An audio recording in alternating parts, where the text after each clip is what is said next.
Hello नमस्ते श्री स्वामी समर्थ. कसे आहात तुम्ही सर्व?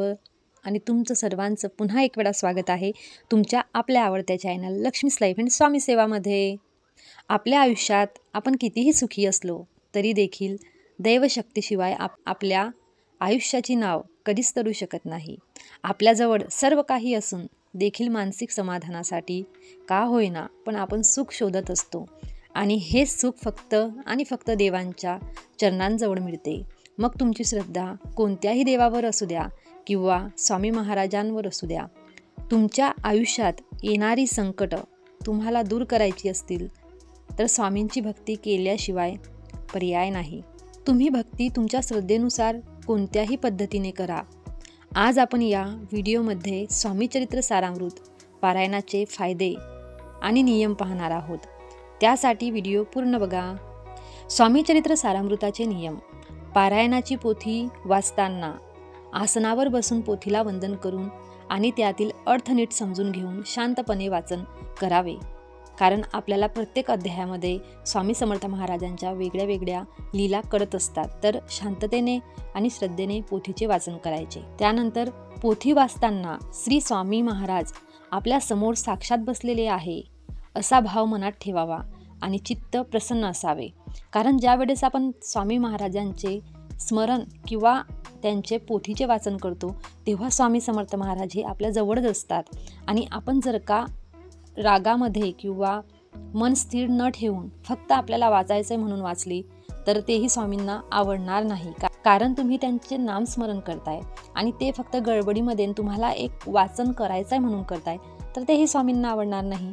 तर शांततेने आणि प्रेमाने आणि भक्तिभावाने तुम्ही पोथीचे वाचन करा. त्यानंतर सकाळी अंघोळ झाल्यानंतर आणि दररोजची देवपूजा करून भोजनाच्या आधी आपल्याला पारायण करायचं आहे. सर्व व्यवस्थित लवकर उठून तुम्ही आवरून घ्या, जेवण बनवून घ्या, अंघोळ करून घ्या व्यवस्थित आणि सर्व काम झाल्यानंतर शांततेने तुम्ही पोथीचे वाचन करा. स्वच्छ वस्त्रे परिधान करून आणि मस्तकी गंध लावावा. स्वामी समर्थ महाराजांची सेवा आपण करतो त्यावेळेस तुम्ही स्वच्छ कपडे घाला आणि मस्तकी टिळा लावा. मी तरी स्वामी महाराजांच्या फोटोवरती स्वामी महाराजांच्या चरणाला फोटोमध्ये जो गंध लावला असतो अष्टगंध, मी तो नक्की माझ्या डोक्याला लावते. तुम्ही तसं करू शकतात. त्यानंतर पारायणाला बसण्यापूर्वी कुलदेवता, इष्टदेवता, गुरुदेवता आणि श्री स्वामींचे स्मरण करावे. वडीलधाऱ्यांना नमस्कार करावा. आपल्या घरात जे वडील मंडळी आहेत त्यांना नमस्कार करा. आपल्या कुलदेवीला नमस्कार करा आणि त्यानंतर तुम्ही पारायणाला बसा. पारायण चालले असताना साजूक तुपाचा अखंड दीप लावा. देसी तूप, गाईचं तूप असलं तर अतिउत्तम, त्याचा तुम्ही दिवा लावा. आणि जर का तुमची परिस्थिती नसली तर तुम्ही तिळाच्या तेलाचा दिवाही लावू शकता. कारण देशी तूप, साजूक तूप हे खूप महाग आहे आणि आपली परिस्थिती तशी नसली तर देव असं म्हणत नाही की बाई तुझी परिस्थिती नाही आहे तरी तू मला तुपाचाच दिवा लाव, असं काही नाही आहे. तुम्ही तिळाच्या तेलाचाही दीप लावू शकता. भक्तीचा दीप मनात जागृत असला ना तर आपण तेलाचा लावा किंवा तुपाचा लावा. स्वामी फक्त सेवा आणि आपली भक्ती पाहतात. पण तरी तुमची परिस्थिती असली तर दिवा ह्या तुपाचाच लावायचा. वाचन झाल्यावर स्वामींच्या फोटोला गंध, हळद, कुंकू आणि फुले वाहावी. सहसा गंधच लावा, कारण हळद कुंकू तर मी नाही लावत. मी स्वामींना अष्टगंधच लावते. उदबत्ती आणि धूप ओवाळून वंदन करा. नैवेद्य दाखवा आणि सर्वांनी प्रसाद घ्यावा. वाचन करताना मन एकाग्र ठेवायचे आणि आपल्या मनात विचार येऊ नाही द्यायचे. खरं सांगू का, ज्यावेळेस तुम्ही वाचन करणार ना त्यावेळेस तुमच्या मनात विचार येतील. आणि तुम्ही जर का नवीन आहे आणि पहिल्या वेळेस तुम्ही वाचन करताय, तुम्ही शांततेत वाचन करणार ना तर तुमच्या डोळ्यासमोर तर जे त्या पोथीमध्ये तुम्ही वाचताय ते दृश्य तयार होतील. म्हणून शांततेने तुम्ही पोथीचे वाचन करा. कारण ज्या ज्या घटना घडल्या ना त्या तुम्हाला तुमच्या डोळ्यासमोर दिसतील. बाकी तुम्ही गडबडी करून वाचणार तर तुमचं मन काही स्थिर राहणार नाही. म्हणून शांततेने वाचन करा. शब्दाचा उच्चार योग्यरीते करा. पारायण करताना भक्तिभावाने वाचन करावे. पूर्ण श्रद्धा आणि विश्वासाने पारायण करावे. स्वामी महाराज आपले जवळ बसले आहे ह्याच भावनेने तुम्ही पारायण करा. वादविवाद, भांडण, तंटे टाळावेत. श्री स्वामी नामस्मरण करावे. पारायण काळात सदाचाराने राहावे. ब्रह्मचर्य पाळावे. त्यांच्या चरित्रकथाचे आशय लक्षात घेऊन त्यावर चिंतन आणि आत्मपरीक्षण करावे. जर तुम्ही संकल्प घेऊन पारायण करत आहे तर तुम्हाला ब्रह्मचर्य ह्या पाळावा लागेल. तुम्हाला पारायणाचे नियम जे असतात तेही पाळावे लागेल. कोणाच्या घरचं खाणं तुम्हाला चालणार नाही. मासिक पाळीच्या काळात स्त्रियांनी पारायण करणं टाळावं, परंतु जर पारायण चालू असेल आणि प्रॉब्लेम आला तर पारायण थांबवावे. 7 दिवसानंतर पुन्हा सुरू करावे. या काळात श्री स्वामीचे नामस्मरण करावे. गर्भवती स्त्रियांनी पारायण करताना डॉक्टरांचा सल्ला घ्यावा आणि त्यांनी हो सांगितलं तुम्हाला बसायला तर तुम्ही स्वामींवर ते बिनधास्त विश्वास करून शांतीने बसून पारायण करायचे. घरात जर लहान मूल असतील तर त्यांची काळजी घेणे देखील तितकेच गरजेचे आहे. म्हणून अशा वेळेस मुलांची काळजी घेऊन व्यवस्थित वेळेचे मॅनेजमेंट करून पारायण करावे. आपल्या घरातील काम जबाबदाऱ्या पार पाडून पारायणासाठी वेळ काढणं यामध्ये समतोल राखणं अतिशय महत्त्वाचे आहे. वेळेचे योग्य ते नियोजन करून पारायण करावे, कारण पारायण केल्यामुळे घराच्या जबाबदाऱ्या पार पाडण्यात आपण कमी पडत असू तर घरात अशांततेचे वातावरण निर्माण होता. यामध्ये आपले पारायण सार्थकी लागत नाही. लहान मुलांची इच्छा असेल तर ते देखील पारायण करू शकतात. यामुळे मुलांमध्ये अनेक चांगले गुण विकसित होण्यास मदत होते. मुलं संस्कारी बनतात. पारायण मुलांच्या इच्छेने करू द्या. त्यांना पारायण करण्याकरता बळजबरी करू नका. पारायण करण्यासाठी कोणत्याही इतर वस्तूची आवश्यकता नाही. फक्त श्री स्वामी चरित्र सारामृत पोथीची आवश्यकता आहे. पारायण फक्त दीक्षा घेतलेलीच लोक करतात असं नाही, किंवा पारायण करण्यासाठी कोणतीही दीक्षा घेणे आवश्यक नाही. फक्त श्रद्धा आणि भक्तीने पारायण करणे पुरेसे आहे. तुम्ही जेवढ्या जास्त श्रद्धेने, भक्तीने आणि सदाचाराने पारायण केले तेवढे तुम्हाला लवकर फळ मिळेल. आपण फक्त मनापासून आपलं काम करत राहावं, कर्म करावं, फळाची अपेक्षा करू नये. वेळेवर स्वामींना जे द्यायचं असेल ते देतीलच, त्यावर विश्वास ठेवावा. पारायण कधी करावे? स्त्रीच्या भक्तीला आणि सेवेला काळ वेळेचे बंधन नाही.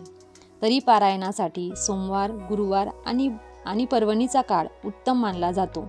दशमी, एकादशी आणि द्वादशी या तिथींना 3 दिवसाचे पारायण करावे. ज्यांना शक्य आहे त्यांनी एका बैठकीतच संपूर्ण पोथीचे वाचन करावे. आपली श्रद्धा, भक्ती आणि इच्छानुसार या संपूर्ण पोथीची 3, 7, 11 आणि 21 अशी पारायणे करावी.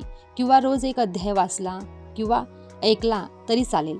असे तर 3 अध्याय सांगतात रोजचे, पण तुम्हाला जमलंच नाही बसायला तेवढा वेळ तर तुम्ही रोजचा एक अध्यायसुद्धा वाचू शकता. पण ते पारायण न म्हणता ते तुमची रोजची नित्यसेवा होईल. पारायण म्हणजे हे पूर्ण 21 अध्यायाचे पारायण म्हटले जाते आणि नित्यसेवा 1 अध्याय किंवा 2 किंवा 3 अध्याय वाचायचे आहे तर ते तुमची नित्यसेवा म्हटली जाईल. पारायणाची वेळ: सकाळी स्नान केल्यानंतर आणि नित्याची देवपूजा करून भोजनापूर्वी पारायण करावे. पारायणाची वेळ जेव्हा तुम्हाला जमेल तेव्हा तुम्ही पारायण करू शकता. फक्त 12 ते 12:30 ह्या दरम्यान पारायण करायचे नाही, कारण ती वेळ दत्त महाराजांची भिक्षेची असते आणि स्वामी म्हणजे हे दत्त महाराजच आहे. पारायणाची पद्धत: वेळ निश्चित केल्यास उत्तम. म्हणजे तुम्ही पहिल्या दिवशी ज्या वेळेला पारायण वाचायला बसणार त्याच वेळेला प्रत्येक दिवशी वाचा. जर तुम्ही पारायण हे संकल्पपूर्वक करत आहात तर आधी संकल्प घ्या आणि त्यानंतर पारायणाला सुरुवात करा. संकल्प कसा घ्यावा? उजव्या हातावर पडीभर पाणी घेऊन आपले नाव, तिथी, दिनांक आणि वार याचा उल्लेख करून आपण कोणत्या इच्छापूर्ततेसाठी हे पारायण करीत आहोत हे बोलावे. अर्थात पारायणाचा संकल्प करावा आणि तो उद्देश सफल व्हावा म्हणून श्रीची प्रार्थना करावी. ते पाणी नंतर ताम्हनात सोडावे. पारायणाची मांडणी कशी करावी? चौरंगावर वस्त्र अंथरून त्यावर श्री स्वामींची मूर्ती किंवा फोटो ठेवावा. रांगोळी काढावी, समई लावावी. गंध, पुष्प, धूप, दीप आणि नैवेद्य या पंचोपचाराने श्रीची पूजा करावी. गंध, अक्षता आणि पुष्प वाहून पोथीचीही पूजा करावी. पारायणानंतर प्रार्थना करावी, स्वामीचा जय जयकार करावा आणि स्वामींना त्रिवार मुजरा करावा. नैवेद्य आणि आरती हे सुद्धा करावी स्वामींची. या व्हिडिओत सांगितलेले सर्व नियम पाळलेच पाहिजे असं नाही. तुमच्या परिस्थितीनुसार आणि श्रद्धेनुसार त्यामध्ये थोडाफार बदल करू शकतात. नियम जास्त महत्त्वाचे नसून तुमची श्रद्धा आणि भक्तिभाव महत्त्वाचा असतो. श्रद्धेने वाहिलेलं पान, फूलसुद्धा देवाची प्राप्ती करून देतं आणि श्रद्धा नसताना देवाला वाहिलेली महागातील महाग वस्तू फलप्राप्ती करून देत नाही. श्री स्वामी चरित्र सारामृत पारायण हे व्यक्तीच्या जीवनात अनेक सकारात्मक बदल घडून आणणारे एक प्रभावी साधन आहे. पूर्ण श्रद्धा आणि विश्वासाने पारायण केल्यास आध्यात्मिक, भौतिक, मानसिक आणि सामाजिक जीवनात समृद्धी आणि उन्नती प्राप्त होते. तुम्हाला ही माहिती आवडली असेल तर कमेंट बॉक्समध्ये नक्की लिहा श्री स्वामी समर्थ. व्हिडिओ आवडला असेल तर लाईक करा, शेअर करा आणि ही माहिती इतरांना सुद्धा पाठवा. असेच नवनवीन माहितीपूर्ण व्हिडिओ पाहण्यासाठी चॅनलवर नवीन असाल तर चॅनलला देखील नक्की सबस्क्राईब करा.